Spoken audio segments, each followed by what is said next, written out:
11 men vanish beneath the Caribbean waves. Their vessel torn apart by U.S. firepower. Washington calls it a strike against drug traffickers. But survivors whisper another word: murder. Pause, sound of a woman crying faintly in background. Trump declares victory. Venezuela cries foul. And families demand answers. Was this justice, or a massacre at sea? But what investigators uncovered next shocked everyone. The year is tense. U.S. Venezuela relations hang by a thread. Donald Trump vows to crush the cartels flooding America with cocaine. Navy warships patrol Caribbean waters, watching every shadow. Then, radar detects a vessel leaving Venezuela. Intelligence reports it carries drugs. Orders are given. Strike without hesitation. But when the smoke clears, 11 men lie dead. And the world asks, were they smugglers or just sailors in the wrong place at the wrong time? Subscribe so you will never miss a case. The vessel at the center of this tragedy was no sleek cartel warship. It was a weathered fishing boat, painted in faded blues and whites, its hull scarred by years of salt and storms. Locals say it was known among the coastal towns of Venezuela, often seen leaving shore at dawn with nets heavy and returning at dusk with barely enough catch to feed families. To the people who lived near the docks, it wasn't a symbol of crime. It was survival. On that day, the crew aboard numbered 11. 11 souls who would never return. Their names may not have echoed in international headlines, but in their villages they were brothers, sons, fathers. Some were just boys in their early 20s, still with calloused hands from pulling fishing lines instead of weapons. Others were older men who had spent decades on the sea, hardened by its dangers, yet never prepared for the kind that came from above missiles and gunfire instead of waves and storms. Families described them as ordinary men. They weren't politicians. They weren't cartel bosses. They were fishermen who had grown up with the sea as both friend and enemy. In a region where jobs are scarce and poverty runs deep, the ocean was their only livelihood. Yet that livelihood placed them directly in the crosshairs of an international war on drugs. When the strike came, there was no chance of survival. Witnesses on nearby vessels claimed the attack was swift and devastating. A U.S. naval ship reportedly intercepted the boat, acting on intelligence that it carried narcotics destined for American shores. The order was clear: neutralize the target. Within moments, explosions ripped through wood and steel, turning the vessel into a floating grave. The bodies were later recovered, but accounts of how they were handled only deepened suspicions. Coffins were delivered quickly, some sealed before families could see their loved ones. Mothers cried out that they had been denied the truth. Fathers clenched their fists, demanding to know whether their sons were guilty of anything more than being in the wrong place at the wrong time. To U.S. officials, these men were traffickers' cogs in the vast machinery of cartels that stretch from South America to the streets of Miami and New York. But to their families, they were victims. Victims of a war that often forgets the human cost. Victims of governments who see statistics, not faces. The vessel itself became a symbol. To some, it was a narco boat, proof of Venezuela's complicity in flooding America with cocaine. To others, it was just a fishing boat obliterated in a show of force, its crew murdered without evidence, trial, or voice. What makes this case more haunting is the silence that followed. No photos of recovered drugs. No press release showing seized cargo. Just wreckage, waves, and grief. 11 lives gone, and a vessel reduced to fragments drifting on dark waters. Was it justice served or murder at sea disguised as national security? When the vessel went down, Washington called it a victory. Another cartel pipeline shut off. Another so-called narco boat destroyed before it could spill poison into American cities. But to the families left behind and to critics watching closely, it was something far darker. They did not call it a strike. They called it murder. The word carries weight. It suggests intent, a deliberate choice to end lives. And that's why it haunts this case. The U.S. Navy acted on intelligence. But intelligence, in the murky waters of international politics, is often shadowy, unverified, and open to manipulation. Was the boat truly carrying drugs? Or was it just a fishing vessel mistaken for something else? The distinction is everything. Because without proof, the decision to unleash deadly force turns from defense into execution. International law is clear. Lethal action against civilians without evidence is unlawful. Yet no cocaine was recovered. No weapons. No photographs of hidden compartments or seized contraband. The wreckage offered nothing but splintered wood and the bodies of 11 men. If this was truly a cartel operation, why was the evidence missing? That silence, that absence of proof, fuels suspicion. It allows the narrative of murder at sea to spread like wildfire. Because murder isn't just about pulling a trigger. It's about silencing lives without justification. To Venezuelan officials, this was state-sanctioned killing. They accused the United States of overstepping its authority, of using brute force to make a political point. Trump had long declared war on cartels, branding himself as the man who would put traffickers out of business. The strike fit his narrative perfectly: bold, decisive, merciless. But was it convenient? Was it a show of power more than a blow against crime? And if so, those 11 men were not criminals, they were pawns. Collateral damage sacrificed to prove America's might. This is why critics say the strike crossed a line. Because when a government kills without presenting evidence, it isn't justice. It isn't even war. It's an execution carried out in the name of policy. That's why the label murder refuses to fade from this story. Families echo that word in every protest, every tear-soaked interview. One mother screamed outside a courthouse, "They killed my son like a dog in the street." Another father said, "If they had proof, show us. If not, then this was murder." Their grief becomes the strongest indictment. What's chilling is how quickly the world moved on. Headlines flashed for a day or two, then silence. No follow-up investigations made public. No transparency. Just the official US line, "We stopped drug traffickers." And the Venezuelan rebuttal, "You slaughtered innocent men." In that silence lies the crime.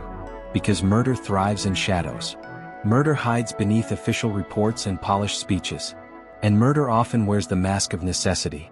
So the question hangs heavy over this case. Was this strike a bold step in the war on drugs, or the cold-blooded murder of 11 unarmed men at sea? When the smoke cleared and the sea swallowed the wreckage, the official story was simple: another cartel vessel destroyed. But almost immediately, cracks appeared in that story. And those cracks opened into a storm of suspicion. The US claimed the strike was based on solid intelligence. A vessel tracked leaving Venezuelan waters, suspected of carrying cocaine bound for American shores.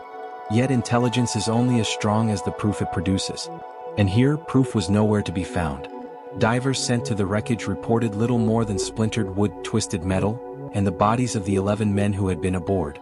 Families were told the boat carried drugs, but no cocaine was ever displayed. No photos of seized cargo. No press conferences with bags of powder stacked on tables. Just silence. And in the world of true crime, silence is louder than confession. Independent journalists tried to dig deeper. Some traveled to the Venezuelan coast, interviewing fishermen who swore the vessel was nothing more than a working boat. They described the captain as a man who had spent his life at sea, barely scraping together enough money to feed his family. Young crew members were remembered as boys who played soccer on the beach before hauling nets into the water. Ordinary lives. Ordinary men. Not cartel soldiers. Meanwhile, in Washington, officials doubled down. Trump himself declared that the mission had saved American lives by stopping drugs before they could cross the border. But behind the scenes, investigators struggled with unanswered questions. If drugs were on board, where did they go? If they weren't, then what had really been destroyed that night? The investigation only grew murkier when families received their sons and fathers back in sealed coffins. Some were not allowed to view the bodies. Others reported injuries that suggested more than just an explosion, bullet wounds, sharp trauma. Were the men killed by missiles alone, or had there been close-range gunfire before the vessel went down? Forensic experts called for transparency. Autopsies, wreckage analysis, a clear chain of evidence. None came.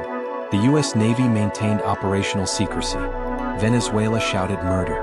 And in between, grieving families demanded answers that never arrived.